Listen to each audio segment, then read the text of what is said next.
अपनी ताकत और कमजोरियों को जानो। स्ट्रेंथ पता चल गई, आप में एक पावर है, तो 50 कमियों को भी सहन कर लोगे। बस एक ताकत को और लेवरेज करो। बस वो ताकत को इतना बढ़ा लो कि आपके लिए मुश्किल चीजें आसान हो जाए। जो हो चुका उसकी परवाह करना बंद करो। कुछ नया सोचो, नया करो और आगे बढ़ो। जो हो चुका अगर उसी में उलझे रहोगे तो आपका आज खराब हो जाएगा। आज खराब होने का मतलब है पूरा जीवन खराब।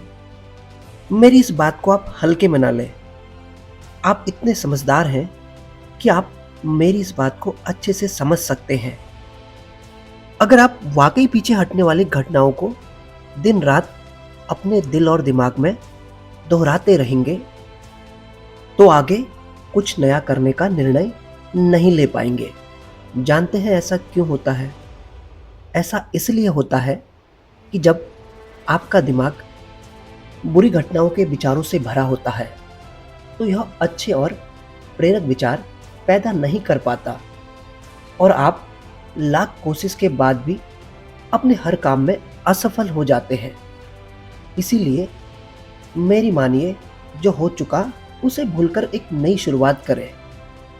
मान लीजिए एक कमरे में किताबों का एक विशाल ढेर लगा दिया जाए और आपको एक विशेष किताब का नाम बताया जाए और उस किताब को उस कमरे में लगे विशाल ढेर में से ढूंढकर लाने को कहा जाए, तो आपको कितना समय लगेगा? मुझे लगता है आपको बहुत समय लग जाएगा, है ना?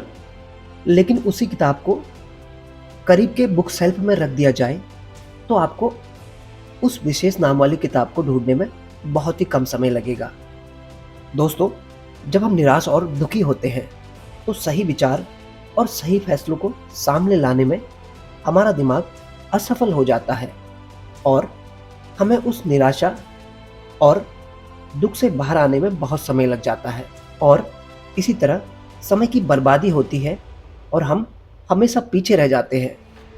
दोस्तों, खुद को पॉजिटिव रखने के लिए एक सबसे बेस्ट तरीका है, बस आप हर सुबह मेडिटेशन करना शुरू करो, क्योंकि मेडिटेशन में वह पावर है जो आपको अंदर से कुछ कर गुजरने की ताकत देती है, आपके दिमाग में चलने वाली उथल पुथल को शांत करती है और सही रास्ता दिखाती है और सही फैसले लेने की क्षमता पैदा करती है।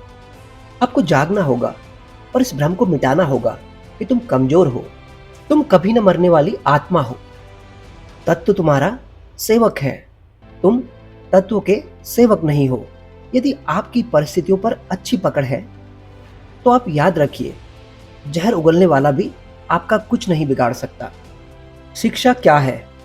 क्या यह किताबों से मिलने वाली विद्या है? नहीं। क्या यह तरह तरह का ज्ञान है? नहीं, यह भी नहीं। जिस संयम के द्वारा इच्छा शक्ति का प्रवाह और विकास वश में लाया जाता है और वह फलदायक होता है, वही शिक्षा कहलाती है। फिर मिलेंगे दोस्तों अगली वीडियो में। तब तक के लिए आप कोशिश करते रहे, जीत आपकी होगी।